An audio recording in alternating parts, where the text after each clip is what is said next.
Okay, so let's take a sampling of history. Let's take a sampling of countries, of states, of economies that have functioned based on socialist ideas, and a sampling of countries, states that have functioned, generally speaking, based on capitalist ideas. And what do we get? Well, we certainly tried for 70-something years what's called communism, right?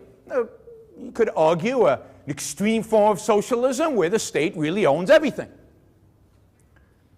And communism's history is pretty bleak. Probably somewhere between 100 to 200 million people died under communism because they were slaughtered, because they were starved, because the system just didn't produce enough food for them to eat. Under Stalin, tens of millions of people died. Again, partially because he just killed them, slaughtered them, and partially because he let them starve purposefully in order to eradicate certain groups he didn't like, or in order to establish communal farming. Communal farming everywhere, and everywhere it's tried leads to disaster. And it was tried in the Soviet Union and led to disaster in the Soviet Union. A different form of communism, some would say, was tried by Mao Zedong in China. And there, the numbers are very similar to the numbers produced by the Soviet Union. Somewhere between 40 to 100 million people were murdered, killed, starved. During the rule, do you hear that? Or is that just me? It's there. Oh, it's getting worse. All right. I'm yelling. All right. Communism's history is a history of death and destruction, of poverty, of misery. And I know for your generation, you have to tell people sometimes, you know, the Berlin Wall was built not to prevent Westerners from escaping to communism, but because communists wanted to run away from Eastern Europe to the West and needed to be shot in order to stop them from doing that. Eastern Europe would have been emptied out if not for the Berlin Wall and the fences and walls that went out all over the border between East and Western Germany. Communism, as practiced everywhere, has led to nothing but blood, suffering, poverty. Soviet Union, in China, in some ways even worse in Cambodia, where in the killing fields of Cambodia, 40% of the population was murdered in the name of equality, in the name of socialism, in the name of making us all the same, in the name of eradicating private property, eradicating differences, eradicating so-called classes. The history of socialism and communism is the history of bloodshed, murder, and destruction. And knowing these facts, it is stunning that we still have socialists around.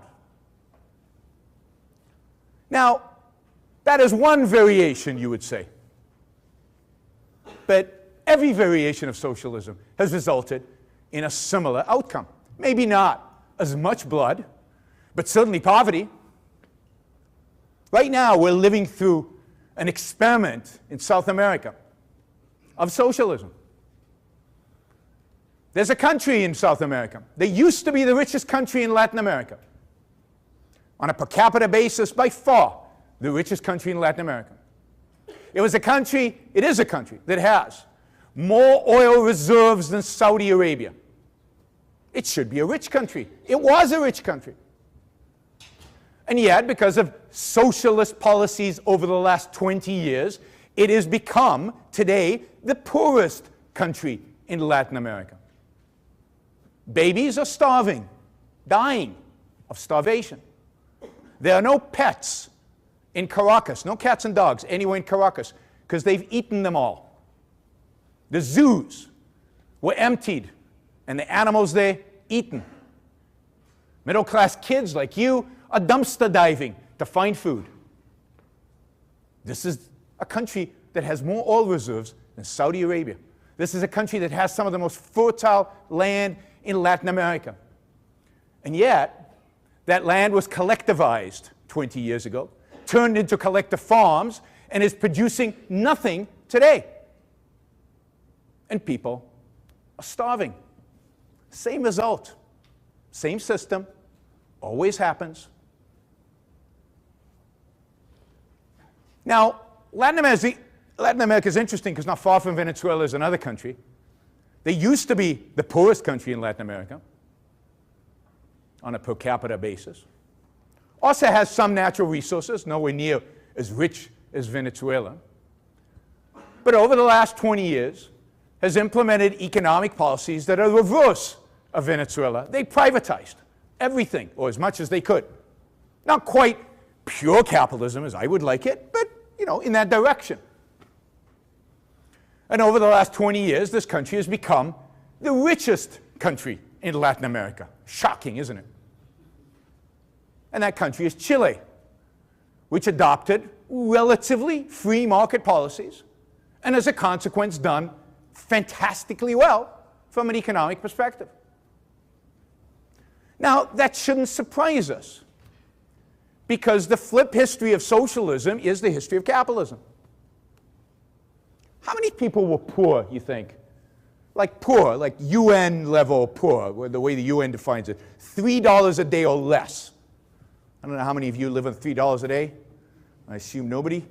$3 a day in today's dollar. Oh, this guy does. So somebody give him a sandwich. He looks hungry. How many people lived on $3 a day or less in the West 250 years ago?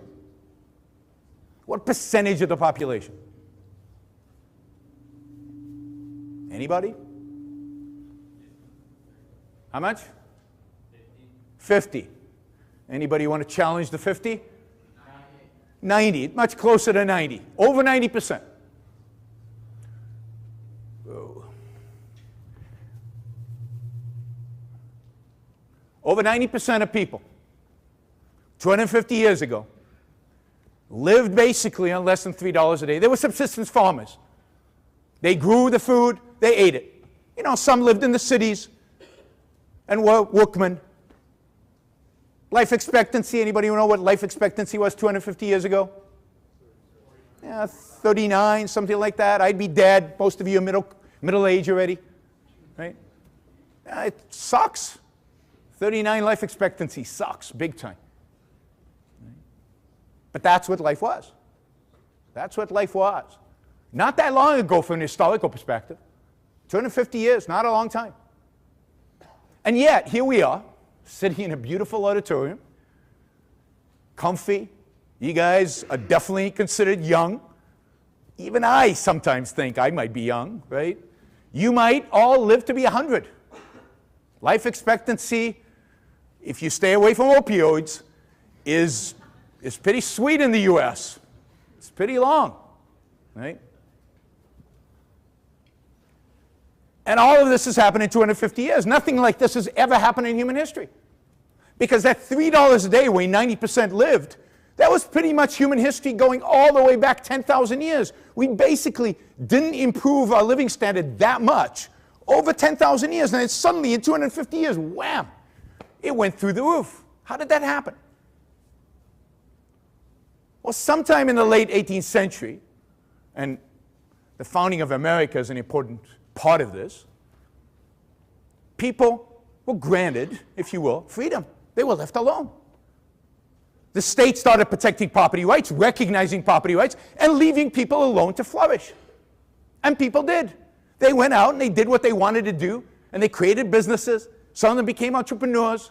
They came in from the farms into the cities, and life was often rough and difficult. But you know what? Within 100 years, during the 19th century, life expectancy almost doubled. And then it increased even more the following 100 years. And the quality of life improved. Life became more comfortable, more easy. We worked fewer hours. We had more fun. How many people went on vacation 150 years ago? Nobody. Like maybe a few people at the top. There are no vacations 150 years ago.